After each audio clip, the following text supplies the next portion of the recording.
Okay people, back again with another update on my 1/3 scale Johnny 5 rebuild. Today I'm going to be showing the Tiptoe assembly in the bottom part of the robot. I finally got this thing squared away really well. Here's the original part that I printed out 5 years ago when I first started building Johnny 5. And as you can see, it's not as rigid and it's not as thick.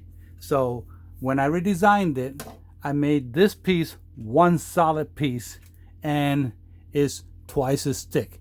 It's almost 9 millimeters thick. I mean, this thing is going to hold really solid. I'm very pleased with the way it turned out, and it holds really great.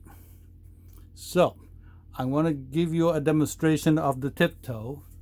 This piece right here is from the original robot that I printed out again 5 years ago.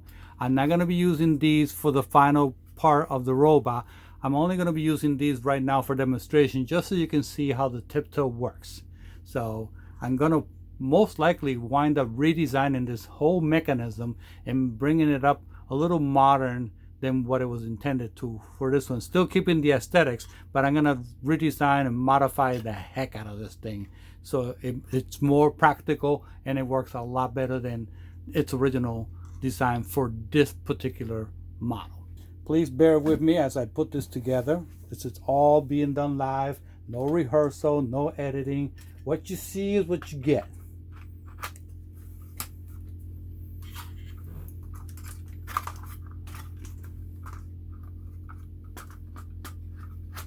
All right. So now that that's set up, and let me just adjust the camera angle a little bit so you can see the whole thing. And here we go. One Tiptoe coming up.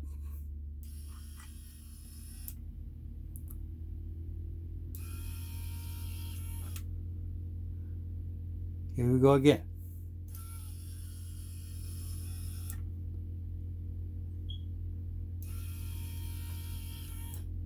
Works really well. Okay. Last night I completed doing the preparation for the track assembly, and all of the printed parts are completed. Now it's time to start assembling the inner workings and the electronics and installing the motors that are going to drive the track assembly. So far I've got one done. The bolt pattern worked out really well. I managed to find a set of bolts on my collection that worked really well for this application. And I'm pretty impressed with the way the resin is able to allow for the self-tapping of the thread without it cracking and breaking. So far it's holding really well. I think this is going to be one of the nicest track assemblies that I've built so far. Also pressing in the bearings for the front, they were really nice to put in. I didn't have a lot of problems or any issues putting them in, so that's also another plus. Another thing that I did is I'm doing all of the wiring. It's all custom wired. I'm actually using the JST connectors, so I can just plug into the BECs and the speed controllers and be able to control both motors with one channel. So I'm in the process of doing that now. The cage that holds the track assembly came out really nice and strong.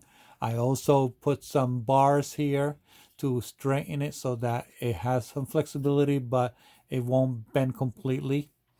And it gave it a little bit of strength, so I'm not too worried about it breaking or anything like that, because so far, because it's got some flexibility on it, it should be okay. So I'm pretty pleased with the way it's coming out. Another thing that I did last night was I printed all of the sprockets for the track assembly, and I'm in the process of now taking those off the bed, cleaning them up, and then putting them through the wash and stuff, and then try and see how things are gonna work. I redesigned the sprockets. I made some heavy modifications to it. Let me just put my mask on, because you don't want to breathe this stuff. It's pretty nasty. So let me just see if I can step here and show you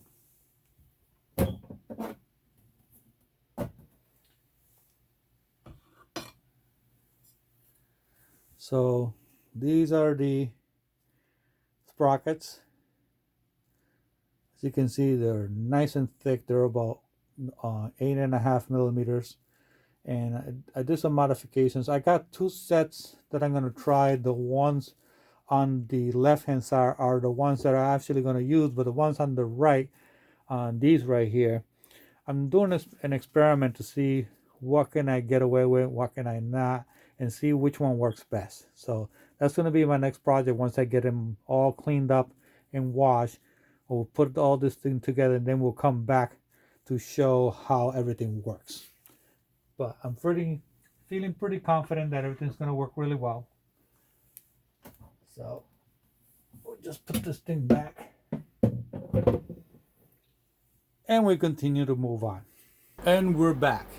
The track assembly came together pretty well and fairly quickly. I'm pretty happy with the way it's turning out.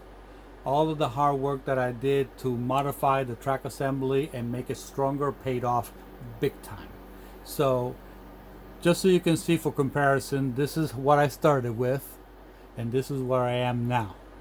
Modifications that I did was I took the main drive and I designed it around this coupler, so everything is symmetrical and the holes lined up pretty well. I countersink the back end, so when I put the screws, everything sits flush, and in the middle there's a grub screw that's gonna tighten itself to the rod, so when the track assembly spins, everything's gonna hold in place and not come apart like on some of the models that we tested before.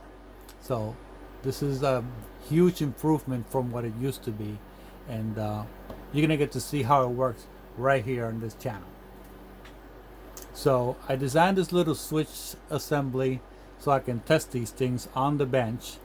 I have to warn you, I'm not gonna try to start this thing while it's sitting on the bench, because it's just gonna shoot out like a bullet and it's gonna go.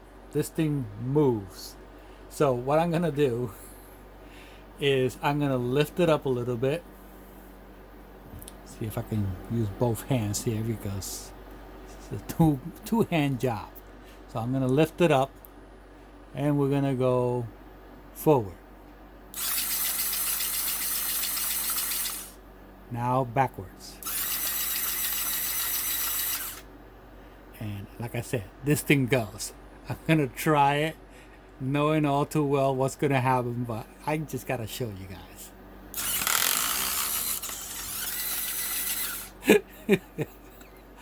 I gotta laugh. This thing is no joke. This thing moves.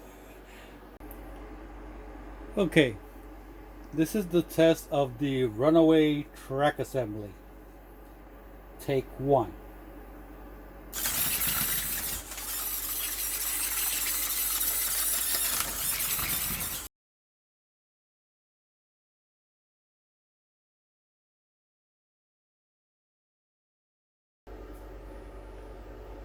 Okay people, I'm back again with another update on my 1/3 scale Johnny 5 rebuild.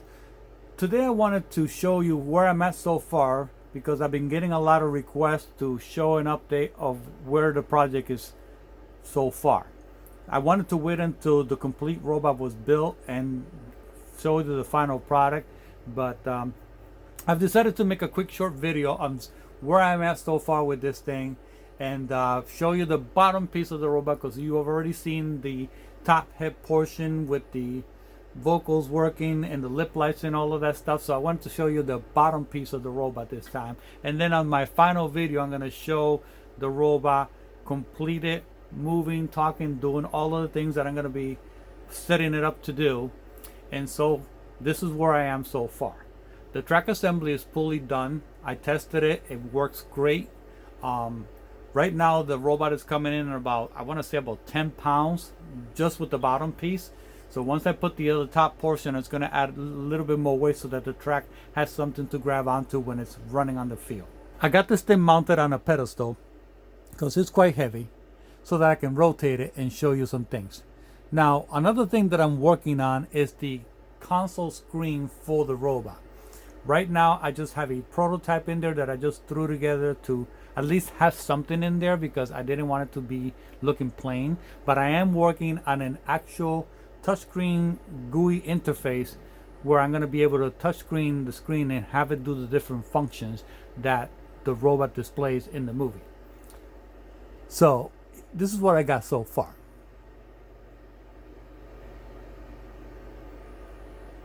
The screen right now is turned off. I'll come back in a little bit so I can show you the screen working, and I'll give you some close-ups.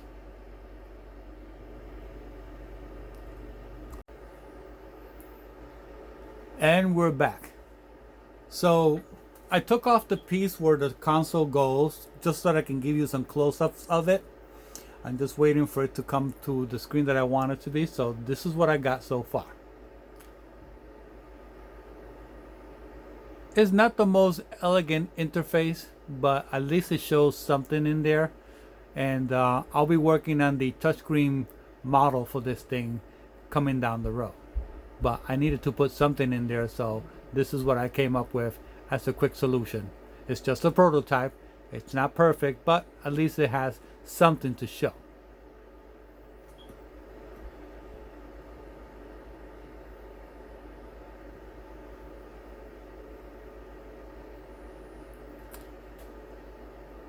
Okay. So as you can see, the robot is fully almost assembled. I also did some special labels on the top portion of the hydraulics. There's a label that goes on the top of it, and it had some verbiage in there with the serial numbers. So I got the details for that as well, and I try to make it as accurate as possible. It being a 1/3 scale is quite difficult to make it an exact replica, but it's pretty darn close. We'll be right back.